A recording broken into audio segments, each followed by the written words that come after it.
In this video, I'm gonna be showing you guys how you can see the YouTube dislikes.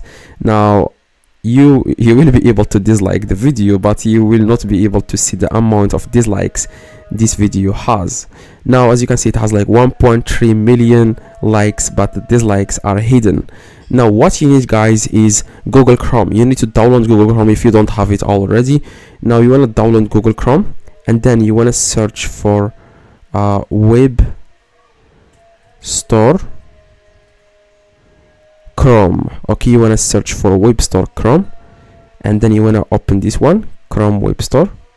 The first results here, you want to search for restore dislikes for YouTube, and as you can see, it says here dislike for YouTube. You want to click on it.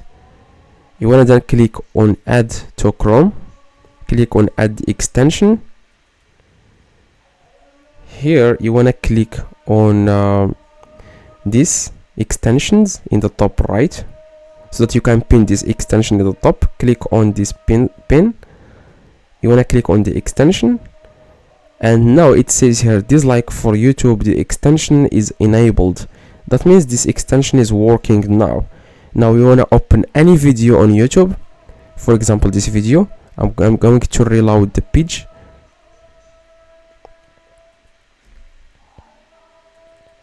You can see now I am able to see the dislikes. It has 300,000 dislike. Now if we go to another video, for example this video, this Michael Jackson video, I'm going to click on it. As you can see, it has 8 million likes and it has 200,000 dislikes. Now if you search for YouTube rewind okay, rewind 5 years ago, it has 4 million likes, 2 million dislikes. I don't know why people dislike YouTube rewind. I hope I pronounced it correctly. This one again, it has 3 million, and this one has 20 million dislikes. Just imagine, this YouTube rewind has 20 million dislikes and it has only 3 million likes. So I don't know why this is happening. I have no idea. So please drop a like if this video, guys, helped you. If it does, leave a like, subscribe, let me know in the comments if this works. See you guys in the next video.